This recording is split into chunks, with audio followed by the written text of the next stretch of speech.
kung pinag-frame mo kay Lord, talagang mabait ka. Nangyayari yun. Matagal pinag-pray yan, kasi hindi man dumarating. Darating yun. Kailan?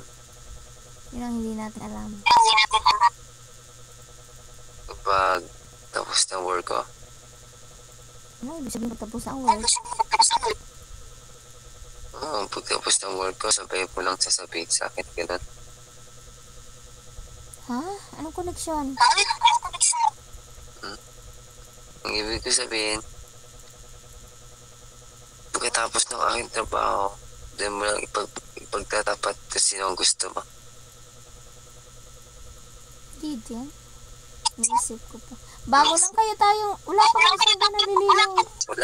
Wala akong pakialam, baby, kung bago man. Oo. Matagal na. Ang hirap sa'yo. Ang gusto kong marinig. Naiisip mo yan eh. Yan, nandyan tayo eh. Ba't di mo ako tanongin bukas kung ano?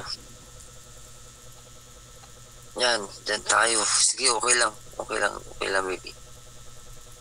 Hindi, ito. Hindi Wala man, pa nga baby, isang okay lang. buwan eh. Wala akong pakialam nga, di ba? Ayaw bang makilala pa ako ng gusto? Bago Okay na namuli.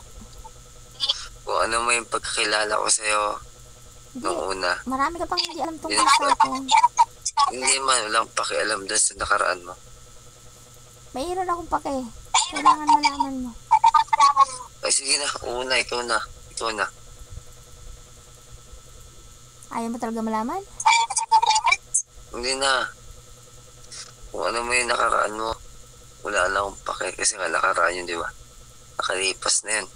Walang ibalik mo pa. Kung ibabalik mo yun, nasa yun. Bakit mo pa ibabalik yung nakaraan mo? Kung meron naman tao nagkakagusto sa'yo at mamahalin ka ng totoo. Bagay.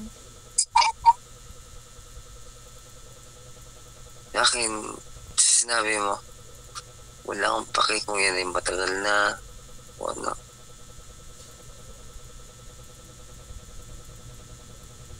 Oo, bata man kami. Pero iba kami.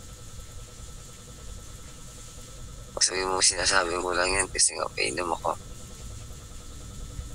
Itanong mo sa akin bukas yan.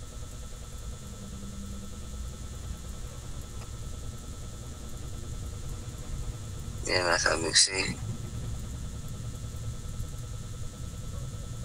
Kaya gusto kong marinig sa'yo. Ngayon din.